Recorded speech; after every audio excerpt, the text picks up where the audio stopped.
നിങ്ങളുടെ ഇഷ്ട പരമ്പരകൾ എക്സ്ക്ലൂസീവായി സൺ നെക്സ്റ്റ് ആപ്പിലൂടെ തികച്ചും ഫ്രീ ആയി. ഇപ്പോഴേ ആപ്പ് ഡൗൺലോഡ് ചെയ്യൂ. ഇപ്പൊ തന്നെ ഗിരിയേട്ടന്റെ ഭാഗം പറഞ്ഞതിന് ചേച്ചി എന്നോട് നല്ല ദേഷ്യത്തിലാ. അത് വെറുതെ കൂട്ടാൻ ഓരോന്ന് ചെയ്യാൻ പറയരുത്. അതല്ല മോളെ, അവളെ നിർബന്ധിക്കണ്ട.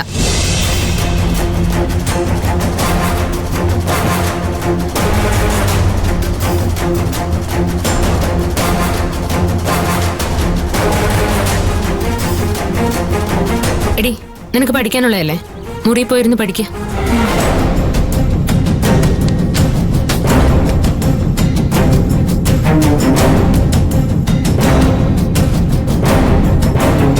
വെറുതെ എന്തിനാ നമ്മൾ തമ്മിലുള്ള വിഷയത്തിൽ അവളെ ഇടപെടുത്തുന്നേ? ഗിരിയേട്ടൻ ആരെ കൊണ്ട് സംസാരിപ്പിച്ചാലും ശരി, ഏലസ് എന്തിനാണ് ഗിരിയേട്ട മാറ്റാൻ ശ്രമിച്ചതെന്ന് എനിക്ക് അറിഞ്ഞേ പറ്റൂ. അതിനുത്തരം തരാറാവുമ്പോ എന്നോട് സംസാരിച്ചാൽ മതി.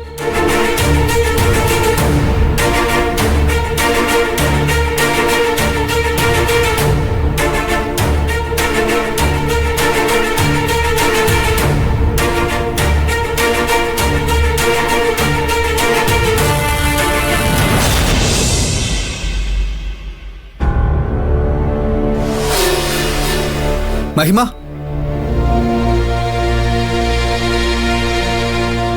മഹിമേ, ഞാൻ പറയുന്നു കേക്ക്. എന്താ കാര്യം? മഹിമേ, സത്യമായിട്ടും നമ്മൾ തമ്മിൽ എന്തെങ്കിലും ഉണ്ടെന്ന് ഞാൻ ആരോടും പറഞ്ഞിട്ടില്ല.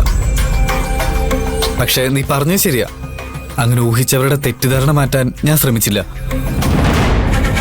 അത് തെറ്റാണെന്ന് ഇപ്പൊ എനിക്ക് മനസ്സിലാവുന്നുണ്ട്. നിനക്കറിയാലോ, ഞാൻ പഠിച്ചതും വളർന്നൊക്കെ കാനഡയിലാ. അവിടെ ഇങ്ങനെ ഒരു ആൺകുട്ടിയും പെൺകുട്ടിയും നിന്ന് സംസാരിക്കുന്നത് അത്ര വലിയ പ്രശ്നമൊന്നുമല്ല. ആവശ്യമില്ലാത്ത കാര്യങ്ങളിൽ ആരും ഇടപെടില്ല. ആളുകൾ അവരുടെ ജോലി നോക്കി പോവും. അതുകൊണ്ടാണ് ഞാനത് അത്ര കാര്യമാക്കാത്തത്. ഇവിടെ ഇത് ഇത്ര വലിയ പ്രശ്നമാവുമെന്ന് നീ പറയുമ്പോഴാണ് എനിക്ക് മനസ്സിലാവുന്നത്. ഇതിനെക്കുറിച്ചൊക്കെ നേരത്തെ അറിയായിരുന്നുവെങ്കിൽ ഞാൻ അതനുസരിച്ച് പെരുമാറിയനെ. പക്ഷെ ഈ ഒരു വിഷയം കാരണം നീ ഞാനുമായിട്ടുള്ള ഫ്രണ്ട്ഷിപ്പ് വേണ്ടെന്ന് വെക്കരുത്. പുറത്തുനിന്ന് വന്നതുകൊണ്ട് തന്നെ എനിക്കിവിടെ അധികം കൂട്ടുകാരൊന്നുമില്ല. പിന്നെ ഉള്ളവരിൽ ഭൂരിഭാഗം പേര് എൻ്റെ കൂടെ നടക്കുന്നത് എൻ്റെ കാശ് കണ്ടിട്ടാണ്.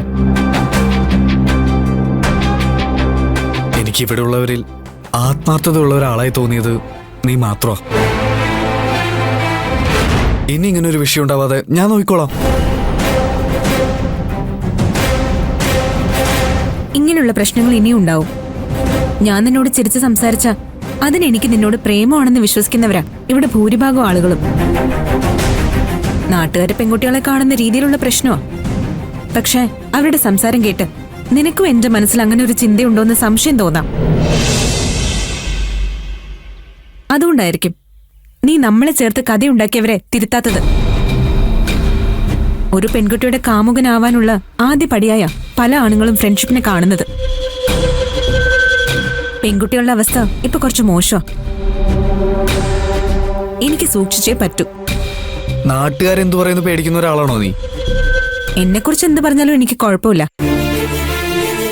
പക്ഷെ ഞാൻ എന്ത് തെറ്റ് ചെയ്താലും അതെന്റെ അച്ഛൻ എന്നെ മര്യാദയ്ക്ക് വളർത്താത്തത് കൊണ്ടാണെന്ന് ആൾക്കാർ പറയും. അതെനിക്ക് സഹിക്കാൻ പറ്റില്ല. അമ്മ മരിച്ചതിന് ശേഷം അച്ഛൻ വളരെ കഷ്ടപ്പെട്ട എന്നെയും ചേച്ചിയും ചേട്ടനെയും ഒക്കെ വളർത്തിയത്. അദ്ദേഹത്തിന് ഞാൻ കാരണം അഭിമാനം ഉണ്ടാവണം, ഒരിക്കലും അപമാനം ഉണ്ടാവരുത്. അതുകൊണ്ട് നിന്റെ ഭാഗത്ത് എന്ത് ന്യായം ഉണ്ടെങ്കിലും എനിക്ക് നിന്നെ അംഗീകരിക്കാൻ പറ്റില്ല. ഇനി നിനക്ക് നിന്റെ വഴി, എനിക്ക് എന്റെ വഴി. അതാണ് നമുക്ക് രണ്ടുപേർക്കും നല്ലത്. മഹിമേ, മഹിമേ, മഹി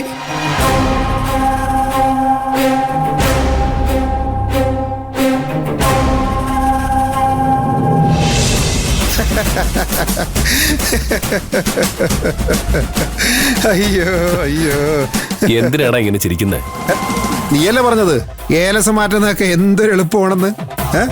മഞ്ജു ഇറങ്ങിയാലേ ഭൂമിയിലൊക്കെ ഉണ്ടായ പോലും അറിയില്ലെന്നാ നീ പറഞ്ഞത്. എന്നിട്ടിപ്പ എന്തായി? ഗിരി, പണ്ട് മുതലേ നിനക്ക് അഹങ്കാരം ഭയങ്കര കൂടുതലാണ്. എടാ, ഒരബദ്ധമൊക്കെ ആർക്കും പറ്റും. നീ അത് കളഞ്ഞിട്ട് വേറെ വഴി എന്തെങ്കിലും ഉണ്ടെങ്കിൽ പറ. നമുക്കേ ഒന്നുകൂടി ഏലസം മാറ്റാൻ ശ്രമിച്ചാലോ? അയ്യോ, വേണ്ട വേണ്ട വേണ്ട. അവൾ എന്തായാലും അറിയും. അറിയില്ല. ചേച്ചി ഉണർന്നാലല്ലേ ഏലസ് മാറ്റുന്നത് അറിയൂ.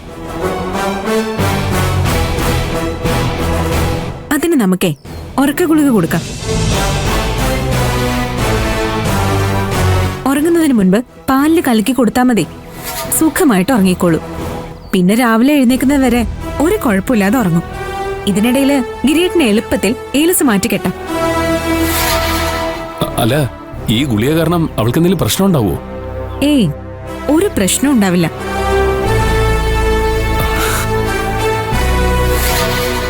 തനിക്ക് ഏലസിലും മന്ത്രത്തിലൊന്നും വിശ്വാസമില്ലാത്തല്ലേ? ഇല്ല. പക്ഷെ എന്റെ ചേച്ചിയുടെ ചുറ്റുമുള്ളവർക്കെല്ലാം ഇതില് വിശ്വാസം ഉണ്ടല്ലോ. അപ്പോ അവരുടെ വിശ്വാസത്തിന് ഇങ്ങനെയുള്ള മണ്ടത്തരങ്ങൾക്കൊക്കെ കൂട്ടു നിൽക്കേണ്ടി വരും. താങ്ക്സ് ഒന്നും വേണ്ട. ഇനിയെങ്കിലും എന്റെ ചേച്ചി ഒന്ന് സന്തോഷത്തോടെ ജീവിക്കാൻ സമ്മതിച്ചാ മതി.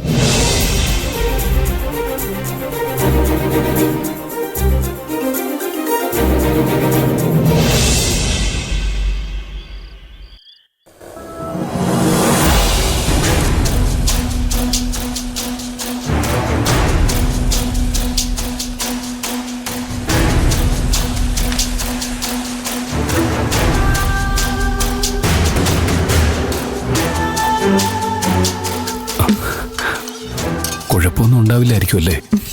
ഗിരിയേട്ടൻ വെറുതെ ടെൻഷൻ അടിച്ച് കോളമാക്കാതിരുന്നാ മതി. ഇത് വളരെ സേഫായ ഉറക്കഗുളികയാണ്.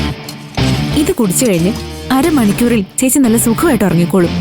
അപ്പൊ സമാധാനമായി ഏലസ് മാറ്റി കിട്ടിയാൽ മതി. ഓക്കെ? നിക്ക്, ഞാൻ ഗ്ലാസ്സിൽ ഒഴിച്ചു തരാം. ഒരു മിനിറ്റ് മാറിയെന്നാ, ഞാനിപ്പോ വരാം.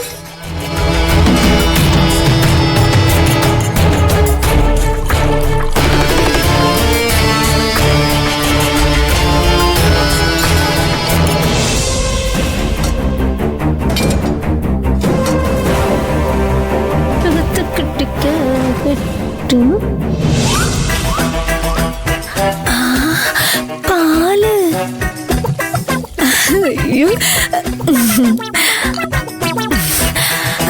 എന്താ ഉദ്ദേശം? കണ്ടിട്ട് മനസ്സിലായില്ലേ? പാല് കുടിക്കാൻ പോവാ.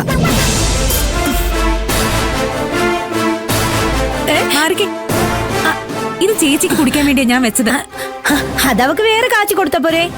ഓ, മനുഷ്യന് ദാഹിച്ചിട്ട് വേങ്ങോട്ടെടുക്ക്. അതെ, ഇവിടെ ആരെപ്പോ എന്തൊക്കെ കഴിക്കണമെന്ന് ഈ വീട്ടിലുള്ളവര് തീരുമാനിക്കും, അല്ലാതെ വേലക്കാരിയല്ല. മഹിമേ, നീ എന്തിനാ ഇങ്ങനെ ദേഷ്യപ്പെടുന്നേ? കുഞ്ഞാറ്റ വേണമെങ്കിൽ കുടിച്ചോട്ടെ. എനിക്കങ്ങനെ രാത്രി പാല് കുടിക്കുന്ന ശീലമൊന്നുമില്ല. അങ്ങനെ പറഞ്ഞു കൊടുക്കും മോളെ. ഇത് ഞാൻ ചേച്ചിക്ക് വേണ്ടി വെച്ചതാണെങ്കിൽ ചേച്ചി തന്നെ കുടിക്കും. എടി, എന്തിനാ നീ ഇങ്ങനെ വാശി പിടിക്കുന്നേ? ചേച്ചി ആരോഗ്യം തീരെ നോക്കുന്നില്ല. ഓടി നടന്ന് ചെയ്യുന്ന ജോലിയല്ലേ. ശരീരത്തിന് ഗുണമുള്ള എന്തെങ്കിലുമൊക്കെ കഴിക്കണ്ടേ? ശരി, ഞാൻ വേറെ ഉണ്ടാക്കി കുടിച്ചോളാം. ഇത് കുഞ്ഞാറ്റയ്ക്ക് കൊടുത്തേക്ക്. ഇല്ല, ഇത് ഞാൻ കൊടുക്കില്ല. എന്താ എന്താ ഇവിടെ ഒരു ബഹളം? ഞാൻ ചേച്ചിക്ക് ഉണ്ടാക്കി വെച്ച പാല് തന്നെ കുഞ്ഞാറ്റയ്ക്ക് കുടിക്കണോന്ന്. എന്താ നിങ്ങൾക്ക് വേറെ ഉണ്ടാക്കി കുടിച്ചൂടെ? അയ്യോ, അതല്ല മോനെ. മോനോ? ആരുടെ മോൻ?